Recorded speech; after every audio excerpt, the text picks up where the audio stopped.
ඔන්න ඉතින් සීනාලිය තුලින් පඩියගෙන් අහනවා නංගි අක්කේ මොකද කවුද වගේ කැමැත්තක් හිතන් ඉන්නේ. එයාගේ නම නම් මන් දන්නේ නැහැ නංගි. ඉතින් කියනවා පඩිය. දැන් ඉතින් නිති ගැන හිතේ අදහසක් තියෙනවා පඩියගේ අයියාගේ. ඊට පස්සේ කියනවා අයියා නිතිට කැමති නේද කියලා. ඊට පස්සේ ඉතින් අයියා hina වෙවි ඉන්නවා. ඒක කියන්නේ නෑ පඩිත් එක්ක.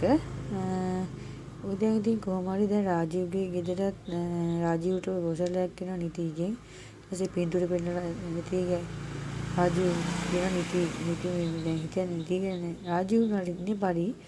මේ පඩිගේ පින්තූර පෙන්නලා කියන පඩි තමයි මම පුතාගේ පුතාට මම ඉක්මනින් කසාද බඳව දෙන්නම්. පඩි තමයි මගේ ඒලි වෙන්නේ කියලා කියනවා. රාජීව් හිතේ තියෙන නිති ගැන පොඩි කැමැත්තක්. දැන් ඉතින් කොහොමද දැන් පඩිගේ නැන්දයි මාමා දෙන්නත් එක්ක කසාද දෙන්නේ නැහැ නේ. හින්දා පොඩ්ඩක් නැන්දා පොඩ්ඩක් හරි තරහයි පඩිත් එක්ක.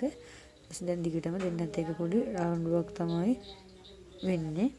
දැන් ඉතින් කොහොම හරි මේ පඩිගේ පින්තූර පෙන්නනවා රාජීව්ට. දැන් රාජීව් ඊට බලන පින්තූරේ පඩි තමයි ඉන්නේ. නේද රාජීව් දන්නේ පඩිගේ නම මොකක්ද තාම දැනගන්නේ නැහැ. ඊට පස්සේ බලමු අද පඩි රාජීව් හම්බ වෙයිද කියලා.